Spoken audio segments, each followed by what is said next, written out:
Raxon stood on the bridge, staring at the tactical display. It showed the tattered remains of the Confederate fleet, scattered and disorganized after yet another disastrous engagement. Another dozen capital ships lost, their pulverized hulls drifting dead in space. How many more could they afford to lose before the rogue fleet overwhelmed their defenses entirely? Not many, he thought. Their economy was strained to the breaking point, supplying new ships and crews. Shipyards were working around the clock, but it wasn't enough. For every new vessel that joined the fight, 2 seemed to be destroyed. It was simple math, and the numbers were not in their favor. Unless something changed, and changed radically, Confederacy space would fall. But what? Their allies were few, and those that remained were in no position to offer meaningful aid. No, if they were to win this conflict, it would require assistance from a powerful unknown. Assistance from, he hesitated to even think it, a dangerous unknown. He entered the comm suite and activated the secure channel to the Confederate capital.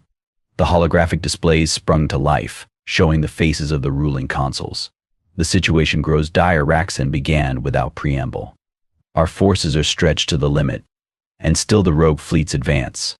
We must consider drastic action or accept that defeat seems inevitable. The consuls murmured grim agreement. Speak your mind, Admiral. What course of action do you recommend in this dark hour? Raxon took a breath. I propose we make direct contact with humanity and request their military aid. Silence greeted his statement. The consuls exchanged worried looks. Contacting an alien species, as volatile and primitive as humanity, was hugely controversial. Their development of faster-than-light travel was still in its infancy, and they possessed fearsome war machines despite their relative isolation. How would humanity respond to open contact with an interstellar community? More importantly, could their fleets be trusted in a war against another power? Are you certain this course of action is wise? Admiral Consul Parnask said carefully. Humanity is unpredictable, and their culture remains poorly understood. Involving them in our affairs could have unforeseen consequences. I do not make the suggestion lightly, Raxon replied, but we must face facts. Our current strategies are failing, and we'll see our subjects conquered or exterminated if the rogues are not stopped. From what little intelligence we possess, humanity fields warships and weapons that far exceed even our most advanced designs. With their aid and access to their technical knowledge, we could reverse our fortunes in this conflict. And if they refuse to assist, or worse, choose to exploit our weakened state, another consul asked sharply. Raxon met her gaze levelly. Then our choice is already made for us, surrender or fight to the last ship. But I say we must take the chance, distasteful though contacting humanity may be. He paused, then added, inaction will see our end no less surely than an unfavorable contact. I say the risk is worth it for even the possibility of salvation. The consuls conferred silently for several minutes, no doubt debating the immense risks and rewards of involving humanity directly. Finally, Consul Parnask spoke.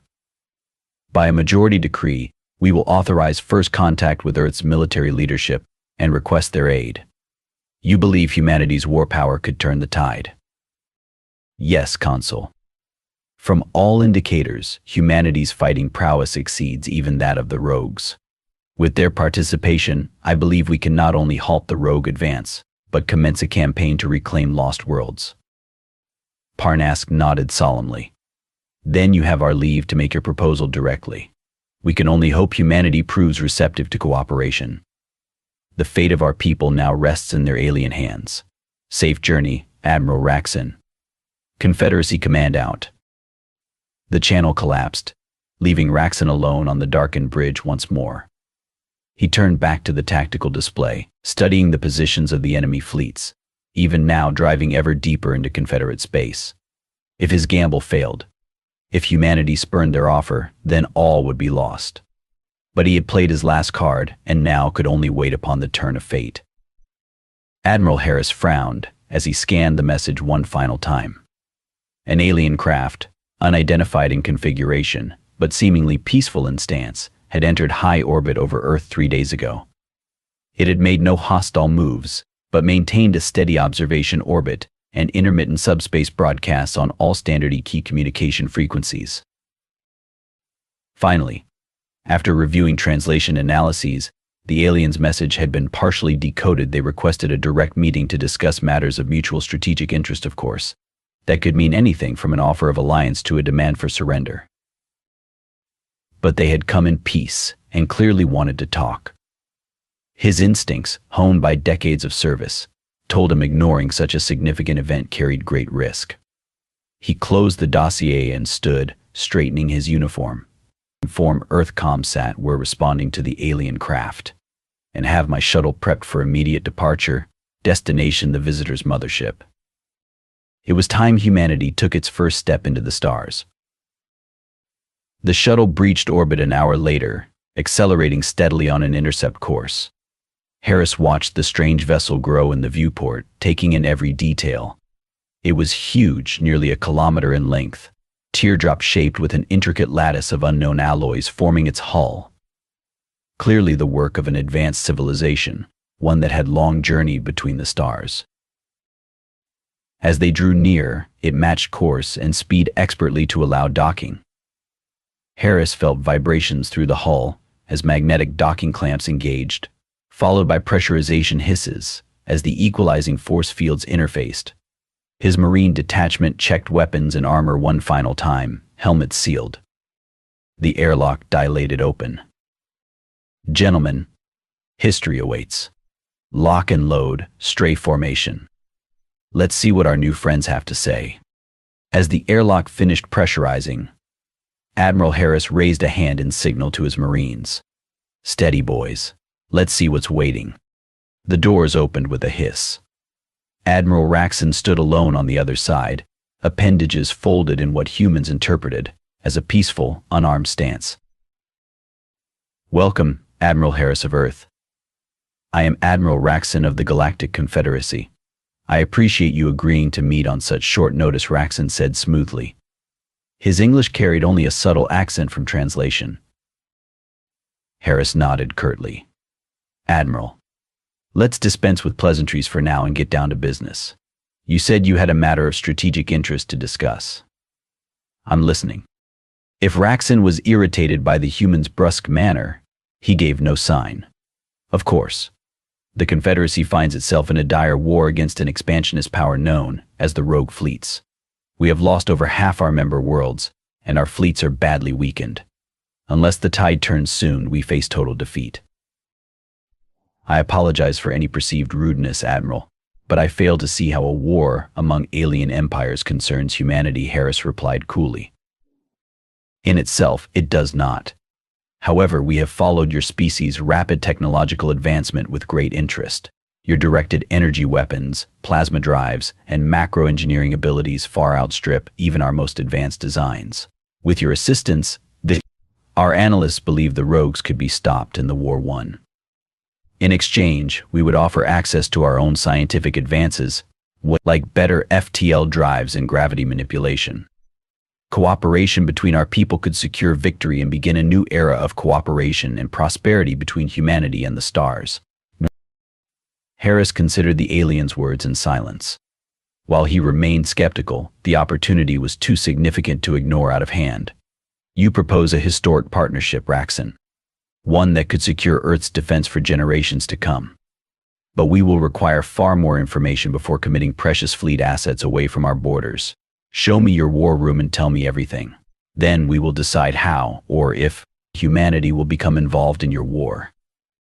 Raxon bowed gracefully. Of course, Admiral. Please, follow me. The debriefing took hours, as Raxon laid out the strategic situation in exhaustive detail. Displays and holograms showed the territories lost, casualty reports, and the unrelenting rogue advance across 3 sectors. Harris listened intently, occasionally asking probing questions. By the time they adjourned to the command center mess hall, night had fallen over Earth. Harris stared into his ration pack, appetite gone. These rogues fight without mercy or restraint. Based on your accounts, they seem little better than homicidal barbarians, he remarked grimly. Raxon nodded. Accurate assessment, Admiral. They spread terror through conquest, exterminating resistance. My people have endured unspeakable atrocities in this war. We fight now purely for survival. Harris considered his next words carefully. Your plight moves me, Raksun. But humanity swore to never again send its sons and daughters to war on distant shores for foreign causes. We must think carefully about the risks. I understand this is an immense decision, one that could alter the fate of empires. All I ask is you deploy a small battle group as an observer force. Witness firsthand the might of the rogues in open conflict. Then decide if an alliance with us could turn the tide. Harris rose. Decision made. Very well, Admiral. I'll commit Task Force Aurora, 3 battlecruisers and support ships. Their mission will be to gather intelligence on the enemy and assess the military situation. But make no mistake, they are not combatants. And this buys you nothing more than an opportunity to prove your claims. Raksun bowed deeply in gratitude. You have my profound thanks, Admiral. This small step could be the beginning of a new era of cooperation between our peoples. Aurora exited FTL a week later, arriving at Raksun's forward base among a ruined planetoid. The battlecruisers hung like hulking shadows against the starscape, as fighter wings and marine detachments made ready. Rear Admiral Toland greeted Raksun on the command center bridge, saluting crisply. Toland commanding, sir. My orders are to observe and report. What's the situation? Raksun gestured to tactical displays, showing enemy fleet movements. The main rogue armada is here, harrying our evacuation convoys. They number over 200 capital ships of various classes. Our spies indicate more forces gathering to reinforce them, perhaps doubling their strength. Toland whistled softly. Some welcoming party, Admiral. Tell me your operational plan. My crews need to integrate with your forces smoothly. Raksun outlined Confederate strategy and fleet deployments. Toland listened intently, cross-referencing with his EXO's updated intelligence assessments. Understood. We'll station Aurora here. He indicated a position behind Confederate lines to monitor the battle space and provide long-range fire support if needed. But the human warships will not directly engage without my express order. Our role is observation for now. Raksun nodded in approval. Wise decision, Rear Admiral. I will notify all forces that your ships are here, strictly, as observers for the time being. Now, we strike within the hour. Destiny calls. Let us hope this battle turns the tide at last. The opening shots of the engagement rang out across the darkness. Nova cannon blasts and swarm missiles engulfed rogue pickets, beginning the slow push towards their main strength. Confederate cruisers exchanged long-range fire salvos, while carriers launched endless wings of fighters and bombers. On Aurora's flag bridge, displays showed the unfolding carnage in high resolution. Analysis, Exo Toland asked calmly. His helmsman whistled in appreciation as another rogue destroyer exploded under a hail of plasma torpedoes. The executive officer shrugged. Decent opening attack, Admiral, spreading the rogues thin. But their main fleet hasn't committed fully yet and still outguns the Confederates 2-1. At this rate of attrition, our allies won't last long. Another voice cut in. Sir, energy reading spiking near the rogue van. Multiple new contacts activating camouflage. They must have been lying in wait. Dozens of heavy capital units emerging from stealth. Toland frowned. A trap, and the Confederates were falling for it. Divert long-range sensors to that quadrant. I want constant updates. And raise Admiral Raksun. Now the holographic display flared to life, showing the alien commander amid the chaos of his CIC. Admiral, you're being flanked. Pull back your lighter elements before they're overwhelmed. Raksun stared in shock. How? We had no intel of reserves in that sector. Your sensors are truly formidable, Admiral Toland. Very well, issuing withdrawal orders now. We thank you for the warning. The channel collapsed as Raksun began extracting his forces. Toland watched gravely. The trap was sprung, and now the true weight of the rogue fleet bore down on the Confederates. He opened a secure channel. Carrier Group 1, launch complement of fighters and stand by for immediate combat deployment on my order. His ships hung in space, weapons powered, but passive for now.